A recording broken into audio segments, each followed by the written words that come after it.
All right, well, I'm sitting here with Andrew Castner, founder and head brewer of Mashcraft Brewing. Thanks for doing this, man. I greatly appreciate it. No problem. As we always start, got a cheers. Start it up, man. Absolutely. Thanks for doing this. How are you? No problem. I'm well. We've come through what has been a tumultuous 2020, and come out the other side. The spring has definitely sprung, and energy levels are high. So I think it's going to be a great 2021 for us and other craft brewers. Fantastic, man. Well, that's usually one of my jump-off points that I love starting any conversation with, is everyone has a unique origin story. Yeah. So I'd love to kind of get your perspective on the origins of Mashcraft. Well, I guess I would be initially the origins. I graduated from IU with a completely separate degree, and ended up starting a different business when I moved back here to Indy, where I'm from. And from that, ended up moving in an apartment down the street from Oak and Barrel Brewing Company, and got a side gig there while I was starting my my other production company. And then about 2 months into that side gig, one of the brewers is out at the host stand before a lunch shift talking about he just fired a guy. And I was always inquisitive. I was always curious about what was going on. And I drank beer at the time, and was curious how it was made. So went to him later that day and said, "Hey, can you give me a chance? I don't need a career. I'm just looking for a shift or two a week. I just want to learn how this is done." He said, "Okay," and then it went off from there. We're now 16 years later, and I found myself shortly after that reading a bunch of brewing books and tackling a whole bunch of stuff there. Started writing business plans. Ended up the assistant working with another guy at Oak and Barrel. Got the head brewer job after Dave Colt, another person at the Ram Restaurant and Brewery, where we ran 2 locations, and was moonlighting then, writing business plans, and happened to meet the right finance guy at the right time. Showed him a business plan. He said, "Well, this is ink on paper, but we need to probably start over." So we did, and he gave me some great direction, and he was the main investor initially. About a year into Mashcraft, we brought on a third investor who helped us do location 2 and location 3 downtown and up in Fishers, and also brought a really good energy level after we finished our first build out. He was able to sustain the next 2. So that was great. The whole idea behind Mashcraft was, can we create a place where the community can gather and also put out a diverse selection of beer? One of the things that the 2 places I worked at before weren't doing very well is they were house beer driven. They were 6 house beers, and then maybe the brewer got to play on 1 or 2 taps. And that always bugged me. So when I looked at the way that I liked to go to breweries and sample and experiment, and when I was like projecting out, I was like, I'm not the only person that feels this way. So we designed Mashcraft around, initially it was 3 house beers, Gold, Red, and IPA. And then everything else, the other 13 taps, was going to rotate. Everything was going to change constantly, because I saw an energy level way before on Untapped where people wanted to go somewhere and get something new consistently. And that ended up manifesting itself in actually happening. So that was nice that worked out. Otherwise, that would have been pretty embarrassing. Well, that's great, man, because I remember reading an article that you had, and I love people that think abundantly, man. Mm-hmm. It's one of my favorite things in people, the people that don't have a scarcity mindset, but think abundantly and always want to kind of grow. Mm-hmm. And I remember reading a quote that you said, "Just show me something cool every day." Yeah. Just show me something cool every day. It's a growth mindset. What was behind that? What gives you that drive to think that way? We talked off air before this about the way that I generally like to work, and it kind of can be sporadic in the fact that I don't like to be in the same place all the time. I don't like to do the same thing repeatedly, which is why brewing was so appealing. Because yes, in the beginning, it's very one side of the brain, manual labor. You're learning how to do physical things. Yeah. But once you get, and I was lucky in that I was learning in a major growth phase of craft beer, so progression happened quickly. Mm-hmm. You went from a cellar person to assistant brewer to a head brewer. I mean, many people did it faster than I did. But I was gone from not knowing anything, even on the homebrewing level, to being a head brewer in 3.5 years, which in many trades is just unheard of. Sure. In the 3 to 4 years after that, people were doing it in 1 year, and which was unsafe, business-wise and physically. But they were doing it that quickly because they just needed bodies in these breweries. But when you progress that quickly, you go from that I'm using the physical side of my brain to I'm combining science and art, because really when it comes down to recipe formulation, you're trying to do that art thing. And being able to use all those different sides of the brain is that equivalent. Show me something cool every day. And that is what brewing can be if you're doing it correctly and you're focused and not just drunk all the time. That midday beer. Yeah, for sure. But no, show me something cool every day. And that's not just business. I mean, that's personal too. Like, I'm not the kind of person who eats at the same restaurant every day. I'm not the kind of person who drinks the same beer every day. Again, 13 beers that rotate. We want to be able to keep things constantly moving, keep them entertaining, and the whole shiny object kind of thing to be able to kind of keep things interesting. That's great, man. I think hallmark of craft brew is creativity, for sure. And there's no better place to find that than in the names of the beer. You mentioned you got your staples and you rotate 13 different ones.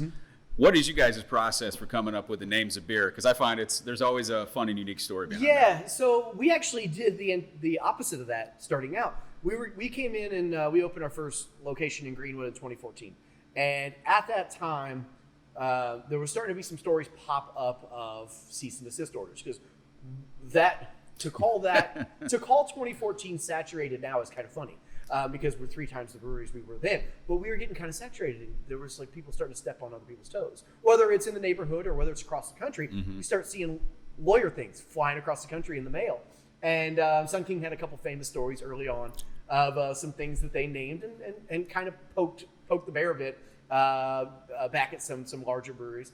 But that was starting to become a thing. And so we were like, well, we don't want to create a brand, because originally we were going to be Crossroads Brewing Company. Okay. There was a small brew pub in Ithaca, New York that had already had that. And we're like, you know what? Odds of this being a problem are slim, but we don't want to try to start a new business and have to reinvent ourselves 6 months in. So we went back to the drawing board on the name. So glad we did. Mashcraft is so much more unique, tells everybody what we're doing, and was able to build some good imagery around it. But so when we got to naming the beers, for that same principles of we don't want to infringe on anything, we took our first 3 house beers and made it gold. You can't sue us for that. Red, it's a style. You can't sue us for that. Well, and red IPA, is my favorite, yeah. And IPA, you can't sue us for that. And then that was before Untapped, so we couldn't really search easily. The trademark website's all right, but it's not bulletproof. Yeah. So we wanted to make sure that if we're going to put this much money and this much time into developing these brands that are going to be around for what we hope is 20, 30 plus years, we don't want to have to jumpstart again 6 months in. So yeah, we went opposite names. And then when we started getting our seasonals, the stuff that may or may not come back, then we just got a little willy-nilly. For us now, our process is very team-oriented. I'm constantly asking the brewers, our salesperson, I'm asking managers. I'll be standing at a location saying, hey, in a week we got this coming out. You guys got any ideas? And even customers. Customers have named our beers before. And the criteria really comes down to, is it going to pop off the page? If we name something, is somebody going to go, that's a good beer name? And then the other thing is it going to kind of describe what the beer is going to taste like? That's not an always rule. That's more of a sometimes rule. Sometimes you just do something silly. But can somebody read the name and say, I know what to expect? Because one of the things I've learned in business and in personal, the key to any successful relationship is setting expectations early and making sure they're accurate. And then coming over the top of them and meeting them and exceeding those expectations. And that goes down to as simple as a beer name on a menu. If you name something, smoke something, but it's not a smoke beer, then that's going to create not a huge problem, but it's just enough to create that little bit in somebody's mind. It's a disconnect. And what we don't want here is any guess what this means. Gotcha. Now, everyone's got kind of their unique story on how their palate manifested to enjoy craft beer. I mean, when I was in college, it was what light beer is available, and let's just do that. Natural Light, Keystone Light. Yeah, Busch Light or Natty Light. You can get a case for $12.99 at Cash and Carry. Back in my Gainesville days, University of Florida. You boys know what I'm talking about. But yeah, so I mean, what was that first beer that kind of hooked you that said, this is going to be a bigger part of my life? It's craft brew scene. The answer is twofold. One of them is macro and one of them is micro. So I went to IU, so I was in Bloomington. Uplands now, I think, approaching 30 years. So they were already a big deal by the time I was in school. So we'd hang out at the pub, and there I generally pretty much only drank their wheat. They did put out, and that was actually, when to answer your question, my gateway into small craft was Upland Wheat, and they actually, I don't know if they still make it anymore, but one time a year they would make a red beer with their wheat yeast, and they called it just Weizen. And it was the one that combined more flavor than I tasted at that point in any other beer, because it brought maltiness in there, it brought yeast-derived elements in there, and it was kind of like one of those blow your minds of how much beer can have flavor coming from the same Busch Light, Natural Light, Keystone Light, high school and early college. But other than that, when I first started going to a liquor store legally and illegally, I didn't, outside of the party scene, didn't really enjoy those light beers all that much. I did really get into Killian's when I could afford it, and Amberbach when I could afford it. Those were ones that really stood out, and Honey Brown. Honey Brown. Those are the ones that like brought flavor to the experience. Higher ABV. I wasn't drinking something 3.6% alcohol. Kind of made it made me worth my life. Gotcha. Because Honey Brown led to me down a Newcastle path. Yeah. Which my joy of that beer led to additional pounds on the waistline, which is when you're in college. There's something to that freshman 20. So the funniest part about that is I kept that only kind of light and malty beer thing all the way till the time I was a brewer. And that put me in my mid-20s. It was actually Oak and Barrel Brewing Company, which was my first job as a brewer, that broadened my horizon. Like, I remember sitting down, when you get hired there, you sit down to a flight of 6 beers, and they describe them all to you, and you're supposed to get to know them. And I couldn't drink anything except for their amber and their wheat, which was alabaster. Gotcha. Couldn't touch any of them. And then from there, it just takes off. You go down the road of craft beer, and you end up with hoppy and imperial stouts and sours and all that stuff. Gotcha. Yeah, that definitely for me took a long time. Well, I think obviously you guys got multiple locations. You worked at a couple of breweries in and around Indianapolis and Indiana in general. Is there any that you draw inspiration from? And if so, are there any in particular, and why? I'll be honest with you, I don't pay a lot of attention. Outside of a couple of local ones I really like, you look at your Daredevils, who make high quality products. You look at Bare Hands, who makes one of the best IPAs in the state. Love visiting the Sun King location downtown. 30 different taps, and Andrew Hood's doing cool stuff on the wood side, and they got stuff coming out of the small batch brewery. So I enjoy being able to taste their stuff as well. Those are the ones that like I kind of, when I'm going around, that's the pints I enjoy. As far as inspiration, like I've paid attention to, especially early when they were the big guys on the block. You look at your Founders and you look at your Russian Rivers and Allagash and stuff like that, and you just see, you kind of marvel at what they're able to do with the width of their sales geography, and they're able to be relevant in multiple different areas. They're able to produce a bunch of different styles and be able to do it at a high quality level. And that's where I think if there's a derivative that's come down to what we're doing now, we've developed in the back of the house side of things with the brewers is we talk about consistently great variety. Those breweries are doing that. They're making beers consistently great. And they're doing a wide variety consistently great. And that's what I think if there's anything that's kind of rubbed off, that's really what it would have been. As far as like what's going on in the overall beer scene, I really rely on the younger people to do that. Yeah. My main brewer down in Greenwood is 5 years younger than me and really into the craft beer scene. I'm kind of turning into an old curmudgeon when it comes to craft beer. Some of the new trends I just don't enjoy, so that kind of pushes me off a lot. But they usually do a good job of keeping our brand exciting by bringing these ideas to the table, the stuff that I just honestly don't care to research. Like other people who follow a bunch of people on Instagram, I'm just like, yeah. But our team, whether it's the front of house staff or whether it's our other brewers, bring a lot of really good ideas, and then they hand them to me, and then it's my job to try to execute them. Gotcha. Yeah, because I'm the guy who actually can take this picture on Instagram and I can turn it into something. But yeah, because you see this. You mentioned trends, right? And there's so many, and I like to think of a lot of you guys as kind of mad scientists and tinkering with stuff. I mean, you're seeing sours and all these different flavors there. But on that note, is obviously you got 13 that you rotate, your staples, coming from a brewing background yourself. Those are obviously your successes. Yeah, we hope. Give me something around maybe a trend that you saw that were like, maybe we should try that, or maybe there's a blend I'm tinkering with. It sounded good, it looked good, but when it came out, it was just like missed the mark, dead on arrival. Bacon beer is the worst thing that I've ever made in my life. Oh, you're talking about two of my favorite loves, man. Awful. It was awful. And I had a couple people locally who said how they did it, and with mixed success from those people. But I was like, man, gotta try that. And it was just disgusting.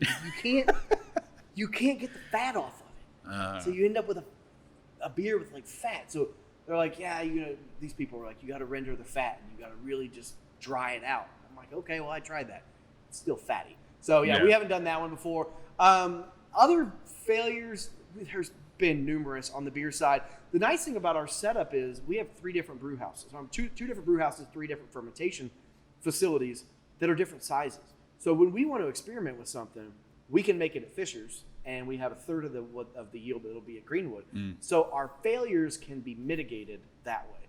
Now, previously, when I go back before we opened Fisher's, I looked at a lot of styles of beer that I was really excited to make, and they were generally old styles, like things like alt beer and California Common and Dunkel. These are styles that people have been making for hundreds of years, and as a passionate brewer, I wanted to be able to perfect them, be able to make them. And honestly, it's kind of the way I drink the simpler styles that are still full of flavor. I wanted to make them and drink them. Nobody else cared.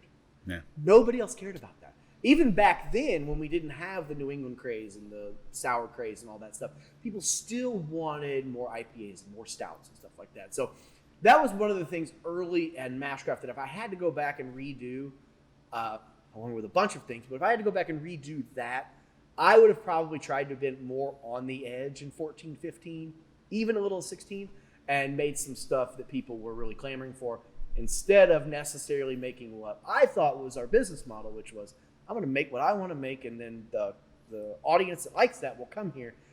With our very tight geographic setup as then 1 brew pub and now 3, we're really talking about a small radius. There's just not that many people who are passionate about those styles in that small radius, so really have to cast a wider net. Gotcha. So you mentioned, 3 locations, and you guys have done that in a relatively short period of time.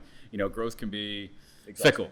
It can be fickle, right? It can. But as I was talking with Dave at Sun King, growth means a lot of different things to us, but managing it is sometimes the most tricky thing as far as being a business owner. Oh, yeah. With 3 locations, how did that come about? How did you guys manage your growth where it hasn't gotten you over your skis, more or less? Well, I can guarantee you there was 100 instances where we were over our skis. The key there is to be the duck on the water. Everything above it looks really good. It's under the water where things are just ridiculously hectic. And you can talk to some people who still do, and some people who used to work with us that we still love, and they can talk about what 2015, 2016, and what 2017 looked like.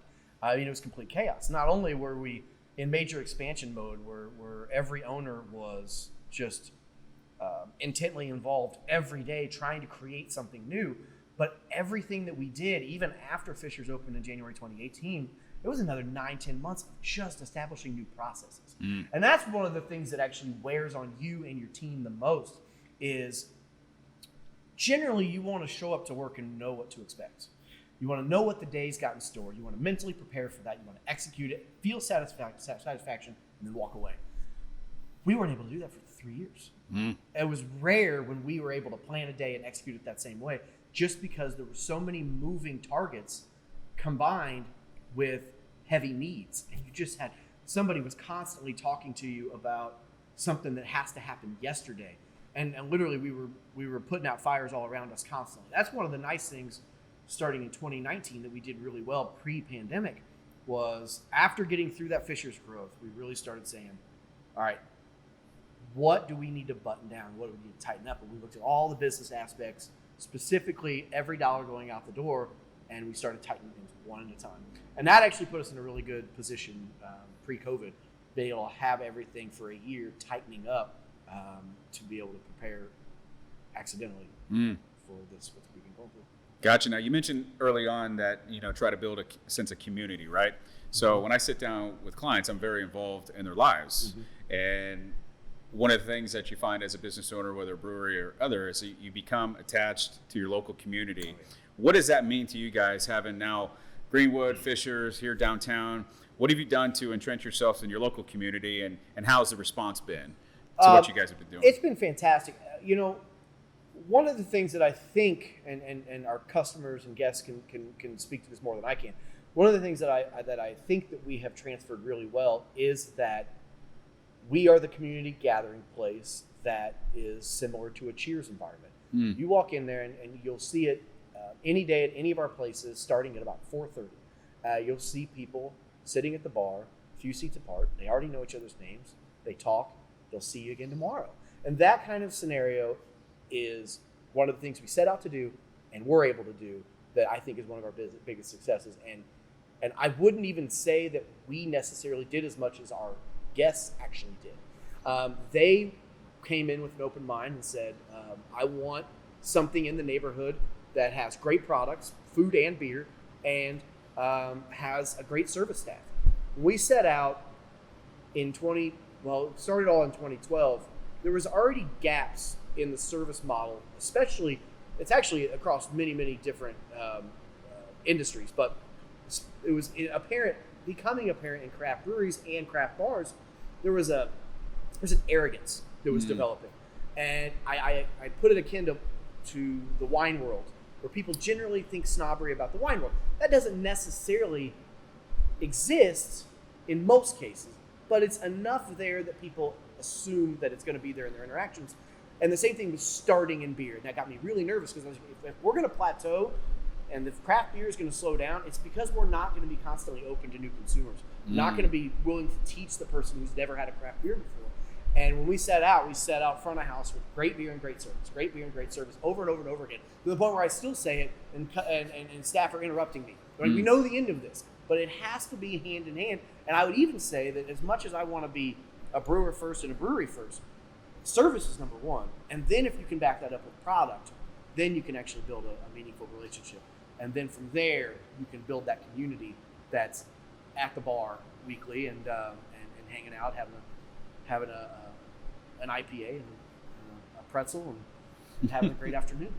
Fantastic. I mean, it's interesting to see, and I get this. Then my next question is, I get a different answer in a response, right? And you've kind of alluded to in some of your answers already, but you had a background in media, as you said, and so the simple question is owning a brewery different than you thought it would be? Absolutely. Actually, you've already interviewed him, Dave Colt. Yeah. I told him, I was like, hey, I've got a business plan. I've got a business partner, and we've got funding for starting this. And this was really early in stages. And again, I've mentioned how helpful Sun King has been in many elements, and Dave and Clay were awesome as I continued to just beat them with questions. But he looked at me, and they opened in 2008, I think. So this would have been, they would have already been in year 4 or 5. And he looked at me and he goes, if you want to be a brewer, don't open a brewery. You're not a brewer anymore. You're a brewery owner, and the job is completely different. And I said, I didn't say this, but I walked away thinking, it's not going to be the case for me. I'm going to design things differently. I'm going to orchestrate everything so that I am doing the brewing and I'm also able to run the operations. But it's all about, I want to be a brewer. And it just doesn't happen. It doesn't happen. There's too many things that have to be done from a business side that not only did I learn I needed to do them, but I then had to learn how to do them. That was one of the biggest growth things that I did. And actually one of the reasons that my brewing learning actually stalled for a while, because I was putting all my energy into learning how to just run a business. And that was told to me. I still brew all of the beer out of Fishers. So I'm hands-on at our Fishers pilot brewery. Every bag that goes in, I'm brewing it. I'm pitching the yeast. I'm filling the fermenter. I'm doing the sours here at our Delaware location. So I'm still very hands-on on the brewing side, but it maybe is 8% of my job. The rest of it is the team happy? Are we able to execute daily with all the proper tools that we need? Are all of our vendor contracts where they need to be for us to be successful financially? That's basically what my job has become. Oh, and then, what are we going to add to make things exciting again? We just opened our new outside seating in Greenwood, and that was my project for the last 3 weeks. Last 3 weeks to a month. Well, on the actual execution side, planning before that, that was the big thing. What are we going to do next to improve the experience of Mashcraft? Because that's really what it comes down to. Gotcha. Now, as last year, let's just throw that out. I mean, when I sit with clients or prospects for the first time, I just try to, come from a place of education, guiding and counseling that, there's just 4 challenges to creating wealth. Whether it's, you'd be surprised how many business owners and individuals I meet with where if I just get them organized, we're 75% of the way there. Because I think just organization is a challenge for most, but as it pertains to you in the brewery business, and especially trying to concoct, as you mentioned, you tried different styles that you were dead set on, but then you listen to your audience, right? What is the biggest challenge to creating a brew that you hope that your audience will like and come back, and then it becomes maybe a staple and not a rotation? Well, just like anything that's ultra successful above the norm, there's a few key elements. Number one, can you make it at a high level? There's a ton of beers that have been made at a high level that just didn't resonate. They came and they went. We've done 100 of them probably. The next thing is, can you put it in front of the market that it matters? That's, again, difficult. We have, at Mashcraft, we have 3 unique locations. We have 3 unique neighborhoods. And beers move differently at each location. It's kind of weird, but it's fun to track and see things. The third element is, can you find magic? Anything that's uber successful, above the mean, is going to have that magical element to it. That's the thing you can't predict. Yeah. Actually, great example of that is the Blood Orange IPA that is our number 1 seller now. We built that beer in late 2016 and targeted it for tapping at our opening here. I was kicking myself the whole time. I was like, why in the world am I making a Blood Orange IPA in November going into Christmas season? I could be using that tap for any number of things. Damn if I wasn't the wrongest person in that entire equation. We put that beer on tap for opening day here, put it on tap at Greenwood, and within 3 days, it was number 1 here, number 2 at our 3-year-old location. And I'm just sitting here going, we can't take it away now. And at that point, we hadn't added any house beers. Even if people clamored for our Hefeweizen, clamored for our Oktoberfest, I was like, no, we have 3 house beers. The numbers behind that beer, there was no stopping it from becoming a house beer. And then the other one we've added is Jamaica Joe, which was more of a unique flavor profile that I thought, and one of my business partners thought, really added to the experience. You could walk in and consistently you have this mucho ultra flavored coffee beer with really, really cool elements that all sing together. And that one doesn't sell great, but man, when somebody has it, or when one of our regulars is consistently coming in for it, it's a unique product that's generally not made in a whole lot of other places. So that's why it made the market. Gotcha. Now you're seeing a lot of groups that have just the breweries. You're seeing full-scale restaurants. You're seeing brew pubs. Was the brew pub always an idea to go with the beer, or was that something that kind of, as you were fleshing out the business plan, you wanted to have a food element? I'll be honest with you, it depends. So if you go back to the very genesis, the first idea of what Mashcraft was going to be was really, really similar to this location. Similar neighborhood, similar setup as far as small food, small footprint, brew behind the bar kind of setup. That's what Mashcraft, when I go back to my first, second, and third iterations of a business plan, was built around. And then it's funny now, but we look back and my first business partner, John, obviously still in the group, but when him and I were talking through the business plan, he was coming from a finance perspective, and we started talking about saturation around this area, which is comical now because of the number of breweries that are in this area. But the demographics, the data was different in 2012. It didn't look like you could support 9 breweries on the east side of downtown Indianapolis. It didn't look like you could do that. So we kind of changed our model and changed our structure and looked at the success that Sun King was having, and said that we can do something similar. We can control our overhead by going labor friendly as far as doing hours that are peak hours for carry out, and do it on a main thoroughfare in a neighborhood, but on a main thoroughfare on the south side. And so we opened in Greenwood with a very non-brew pub model. It was We could do pints because we did have the minimum of food, which was kind of different than Sun King at the time, and Sun King's adapted since then. But we were all about the swing by, have a pint, pick up a growler, and head on home and have a great time. And that was fine. And it really did a good job of getting our beer out there because people took growlers home and shared it with other people, and new people came in and stuff like that. So that was a great start. But then when we got 3 years down the road and we were talking about this location, this was a very, very walkable neighborhood. And that's where the Brew Pub really started to click. Is you could look at people walking in, eating, drinking, walking back.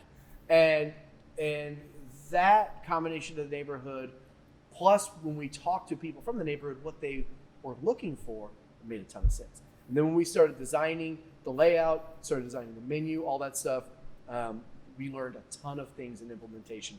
They were able to feed forward into our third location and feed backwards into now retrofitting Greenwood to be that brew pub model, which really people really enjoy. They want to sit down somewhere. They want to taste something that's made there on the food side. They want to taste your wares on the beer side, and they want to sit and they want to be part of a community. And we've now efficiently created that, in some cases, in a backward style at all the 3 locations, and it feels very organic because of it. As you guys design the menu, now that you're kind of expanding on this idea of the brew pub more, are you trying to build kind of selections that kind of compare well with your beers, or is that just, hey, we just want great food? Well, the nice thing about beer is it pairs really well with food. Actually, the Brewers Association put a concerted effort in must have been 2015, 2016. They really wanted to compete on the fine dining side against the fact that fine dining preferred wine. And wine doesn't necessarily go across food spectrums as well as beer does. And they made that point consistently. Hi, Tim. They made that point consistently in the fact that they would tell restaurants that, you know what, there's hundreds of different styles of beer. And within there's dozens of ways to make those hundreds of styles. We can hit a food group way better than a red wine or white wine or even if you get into the smaller segments of pork and stuff like that, they're way better than wine can. And it never took. It never took. Wine just has an elevated mindset of an elevated application. But with that, we can really, and all of our 3 locations have completely different menus. They are completely different. And we can still be able to, if you walk in, I'll be able to tell you a great combination no matter what. Like right now, one of my favorites is we put on a New England IPA that we make consistently now called Squeeze the Juice. When I say consistently, about 3 times a year. It's called Squeeze the Juice. And man, if that thing doesn't go good with our salted pretzel, you've got the big resin of the hops, you've got the density of the yeast that's still in solution, and then you've got this salty pretzel with beer cheese or spicy mustard, and it just goes. So you got that, and then there's a couple garden pesto flatbread things that go great with our IPA, and you can make pairings really well because we have 16 different beers on tap, and we have multiple items on our menu. The pairings can come naturally and easily. Nice. Now, are you tinkering with any new blends that we can expect to come out near the fall, or? As far as beer? Yeah. Man, we're always doing cool stuff. So we haven't projected far enough for the fall yet. But when we look at summertime, we've just added a new lager tank at our Greenwood location, literally in the last 2 weeks. That lager tank will be online in about 10 to 14 days. And with that, we're going to be able to make larger batches of really, really cool lagers, which, as I said earlier, some people are interested in and some aren't. But where we're going in craft beer, I like it. Well, not to mention we're going to make Oktoberfest with it. Yeah. And that just goes. So when you look at that combined with being able to do our Kolsch in it, which generally sells really well, being able to do a German Pilsner in it and some other different varieties, I think that tank's going to really serve its purpose. So that'll be some of the new fun developments. But outside of that, we're transitioning heavily over the last year or two into some New England stuff as far as 1 to 2 taps. We're going to consistently do that. We hadn't consistently done that before. And then and doing some fruited sours and stuff like that out of our Delaware place here that really provides a cool little element that either goes great in your flight or if you're a sour drinker, you can generally find 2 different sours on tap from us too. Outside of that, I guess I can't take too much credit for planning too far ahead. I don't know what other cool stuff we're going to come up with, but maybe we'll think of it tomorrow. Fantastic. Now, are you guys trying to get distribution outside the pubs, or are you just kind of keeping it concentrated here for now? Yeah. What's the idea behind that? We consistently get these questions as far as draft in more places, bottles and cans, and even in some cases new locations. We consistently get, what are you guys going to do next? The general setup of a brewery going back 20 years is you would open a brewery, you would sell as much as you can through the front door. Everything else would go into a bottle, and then it switched to everything else goes into a can. And then, places like Sun King started and said, we're just going to can a lot and produce a lot of kegs and sell them. And that model works for some people, but every time you go into a vessel that's another step later, your margins shrink. And when we start talking about efficiency of multiple aspects of what we're spending money on, every time we analyze going into a can or going into a bottle or expanding distribution, we're knocking on the door now of as much beer as we can produce. We start looking at doing any type of expansions. The ROI is just not there. You look at what you're going to have to do, new tanks, what you're going to have to do glycol-wise, stuff like that. It becomes not very cost-effective, especially if you're going to go into a can. If you're going to do a large expansion to go into a can, then you need to do a really large expansion to go into a lot of cans. Gotcha. And that's not our makeup. What I see going forward for us is we're going to continue to fine-tune the experience of Mashcraft. When you come here, have a great time, be treated really well, and then from there, that will provide us with what we're trying to grow as far as Mashcraft goes. Is this sitting in these chairs kind of situation? Fantastic. Well, I'll give you the last question, and this is something I ask everybody I meet with for the first time. It's if we were to sit down, and I'll use it from an advising perspective, where if I sit with a client for the first time, I said, if we were to sit down 3 years from now, what would need to transpire, both financially, professionally, even emotionally, that we can look back on and say our time spent together was valuable. So as you sit here as a brewer, as an owner, if we were to sit down for another podcast 3 years from now, Andrew, what do you see moving forward for Mashcraft that we could look back and say, hey, we're on the right track and on the path to getting where we want to be? Well, there's two main factors to determine anyone's success. Number one, are the products you're putting out making your customers happy? If we're consistently doing that from 7 years ago, we're about to do our 7th anniversary in Greenwood. From 7 years ago through the next 5 years, and onward, I'm very happy. Number two, are the people that work on your team happy? And that's going to be the determining factor for whether we can continue to fine-tune and then also grow and also just generally have a great community feel to this place. Is everybody who's in these walls each day happy? And I think that we are well on our way to both results. When we meet again in 3 years, I'll tell you if I was right or not. Well, that's a perfect way to end it, my man. All right, Andrew Castner, Mashcraft. Come see him down in Greenwood, here at the Delaware location in downtown Indianapolis, or up on the north side in Fishers, man. Thank you, my man. Cheers. Appreciate your time. Thanks a lot. Absolutely. Now I can do it. There you go. Well, that's it for this week's episode. I hope you enjoyed the conversation as much as I did. For the latest on financial views with local brews, please check out our website at financialviewswithlocalbrews.com. You can also find us on YouTube via our channel there under the same name, Financial Views with Local Brews, as well as follow us on all of our social media platforms like Instagram, Facebook, where you can like and connect with us throughout the craft beer universe that we're trying to explore here in the great state of Indiana. As always, cheers. The next round's on me, and I look forward to seeing you for future episodes. Bye, everyone.